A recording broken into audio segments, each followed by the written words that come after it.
नमस्कार। प्रहार में आप सबका स्वागत है।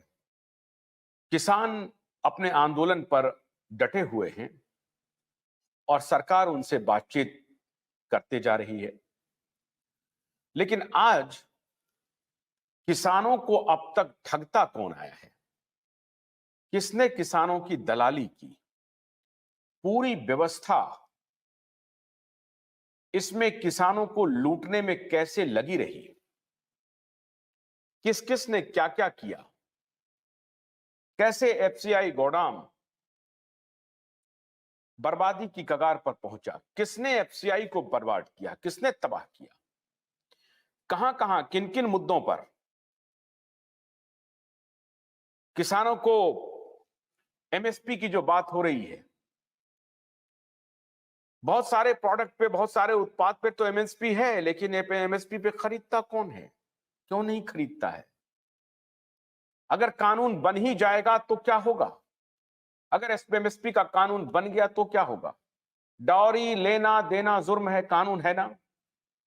और सरेआम डॉरी ली जा रही है, दी जा रही है, और छोटे में नहीं ज्यादा में दी जा रही है। हत्या करना जुर्म है ना? हत्या हो रही है ना? बलात्कार करना अपराध है ना? कानूनी जामा पहना दिया ना आपने। हुआ क्या? इसलिए आज बेहद महत्वपूर्ण सवाल पर बात करेंगे कि सिर्फ कानून बना देने से किसानों का लाभ होने वाला है, किसानों का भला होने वाला है। आज इसी मुद्दे पर दो जाने माने पत्रकार, सूर्यकांत भारती जी, बहुत बहुत स्वागत है सूर्यकांत भाई आपका, और अखिलेश अखिल जी, आपका भी बहुत बहुत स्वागत है। ये जो अभी जो ये छद्म चल रहा है पूरे देश में, एक तबका किसानों के साथ खड़ा है और एक तबका किसानों के विरोध में खड़ा है। मैं आज आप दोनों से जानना चाहता हूं और आपके सामने ये सवाल रख रहा हूं कि किसानों को लूटने का धंधा किस किस ने किया? अखिलेश जी। किसानों को लूटने का धंधा तो पॉलिटिशियन ने ही किया है। पॉलिटिशियन के अलावा और कौन हो सकता है? राजनीति में कि कानून किसानों के लिए वही बनाते हैं। और सबसे बड़ी चीज है कि देश का विकास की बात हो या देश के किसी भी सामाजिक पहलू की बात हो, सबके लिए तो सरकार ही काम करती है। संसद से लेकर विधानसभा में जो कानून बनाने वाले लोग हैं, वही सबसे ज्यादा ठगते हैं किसानों को, और आजादी के बाद से ही ठगते रहे हैं।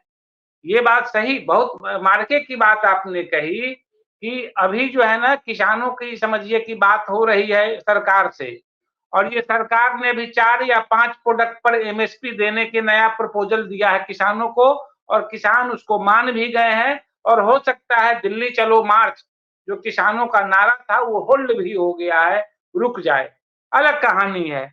लेकिन उससे क्या होगा, उससे होगा क्या, ये सबसे बड़ा सवाल है। क्योंकि इस देश में बहुत सारे कानून तो बनाए जाते हैं, उसका इम्प्लीमेंटेशन तो होता नहीं है।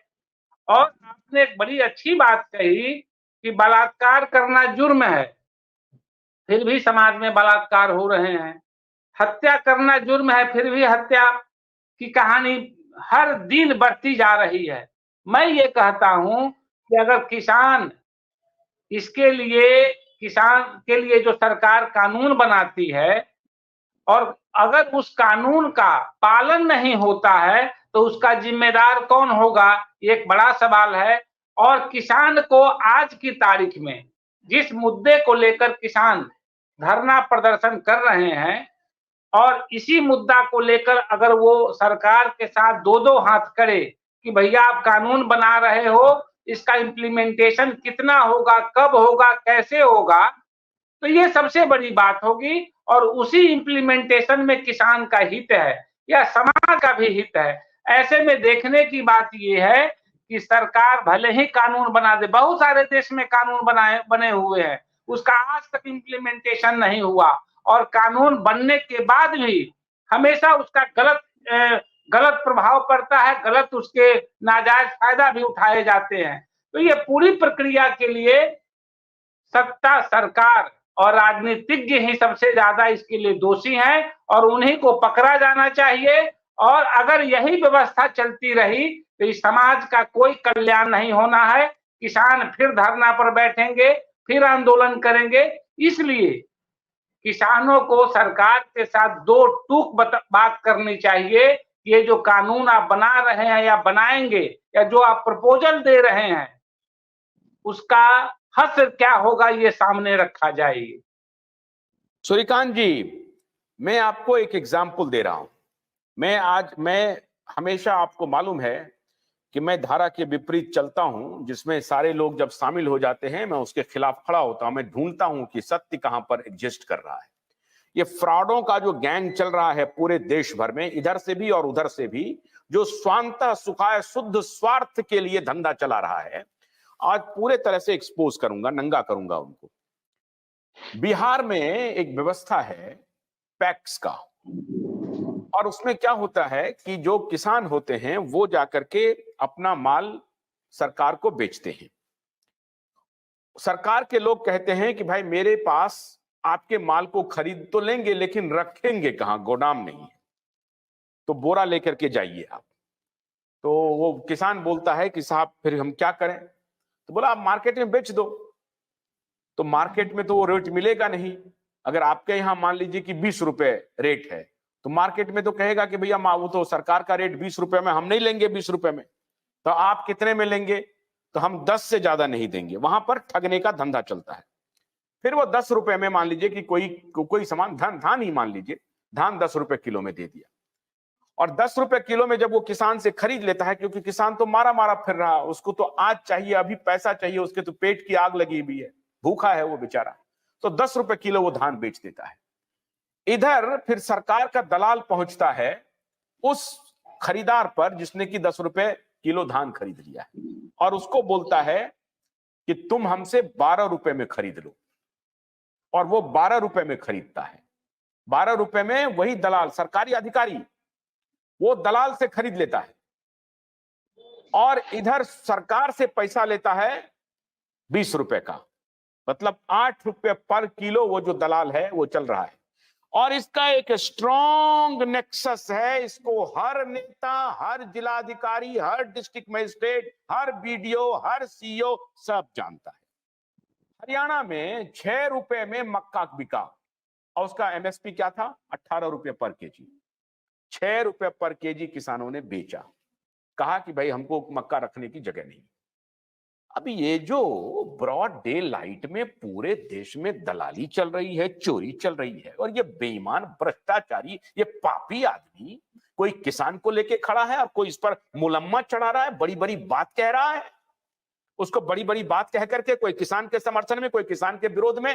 ये दोनों तरफ के जो फ्रॉड इस देश को लूट रहे हैं, भारती जी आज जरा बताइए देश को कि दोनों तरफ के फ्रॉड, कुछ हैंडफुल लोग इस पूरे देश को बेवकूफ बनाने पर लगा हुआ है।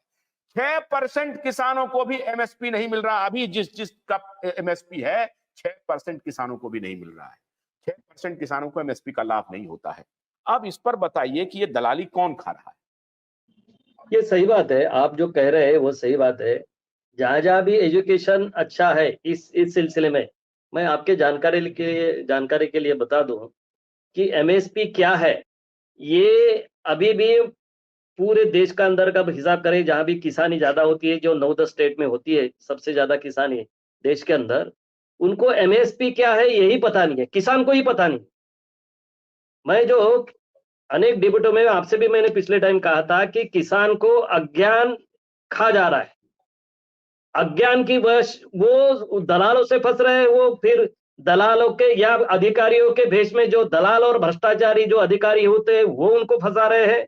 यहाँ ज्यादा से जितना ज्यादा अज्ञान होगा इन चीजों में, उतना ज्यादा वो उसको फंस सकता है और फंस रहा है।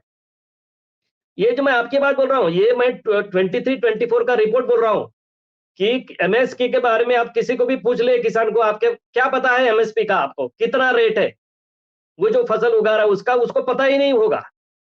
यह आज की हालत है, यह आज की हालत है, और यही तो काम करना चाहिए। यह नहीं हो रहा है, ये सरकारी एजेंसी भी नहीं होने देती, सरकारी अधिकारी है करने देते ना। और प्राइवेट के लिए तो अच्छा ही होता है ना, कोई अगर उसको धंधा करना है, पैसा कमाना है, कोई भी व्यापारी हो तो बोलता अज्ञान में रहे तो हमारा ही भला हो जाता है। भोलानाथ का ब्रश कटर एक बैटरी से चलने वाली मशीन है जिसका चार्जिंग समय 3.5 घंटे है। इसे हम 6 से 8 घंटे बिना रुके चला सकते हैं। एक बार चार्ज करने पर ये 16,000 स्क्वायर फीट गेहूं, चावल, बजरा, जोवर के खेत काट सकता है, जबकि इसी कार्य को पेट्रोल ब्रश कटर 1,000 रुपए पेट्रोल का खर्चा करता है।